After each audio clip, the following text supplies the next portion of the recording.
এদিন দীঘাতে আমাদের লাঞ্চের মেনুটা ভাই কিছুটা এরকম টাইপসের ছিল। তো যারা আগের ভিডিওগুলো দেখেছো তারা তো ভাই জানোই, আমি আর দাদাই শুধুমাত্র গেছিলাম বিচের ধারে একটু স্নান টান করতে।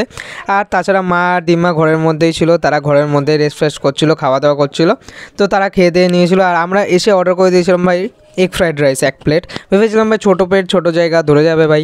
তো তারপর ভাই আলাদা একটা কেস হয়েছিল, সেটা পরে দেখাচ্ছি। আগে এইটা দেখো ভাই, এইটা হচ্ছে সেই কাঁকড়া যেটা আমরা উদয়পুর বিচ থেকে নিয়েছিলাম হাফ খেয়ে, মানে একটার হাফ খেয়ে আর কি। আর সেই তার হাফ আমার পাতে যাচ্ছে, যেটাও ভাই খাওয়া হয়নি। আমি একটা একটুখানি খেয়ে টেস্ট করে দিয়ে দিয়েছিলাম, কারণ ভাই আমার অত চাবি ভালো লাগে না ভাই। তারপর দাদাও যদিও খেতে পারিনি, তো আলটিমেটলি ওটা নষ্টই হয়ে গেছে ভাই, টাকাটাই শেষ। তারপর চলে এসেছিলো এই কাতলা মাছটা, 2টো কাতলা মাছ অর্ডার দেওয়া হয়েছিলো আগে, একটা দিম্মা বা মা খেয়ে নিয়েছিল, তারপর একটা রেখে দিয়েছিল। আর তার সাথে কিছুটা ইলিশ মাছ ছিল, ইলিশ মাছের হাফ মা খেয়েছিল, হাফ দাদার জন্য রেখে দিয়েছিল, সেটা দাদা খেয়ে নিয়েছে। তো এই আর কি ছিল আমাদের মেনু, কিছু গরিব মানুষের। তারপর ভাই যে ঘটনাটা ঘটলো, সেই ঘটনাটা হচ্ছে এইটা, আমাদের পেটে ভাই জায়গা নাই, ঠিক আছে, মানে এদের যে বাটি সাইজ ভাই, এই ছোট্ট ছোট্ট বাটি দিয়েছে, তার মধ্যেও ভাই 2-3 ইঞ্চি করে জায়গা ভাই বন্ধ।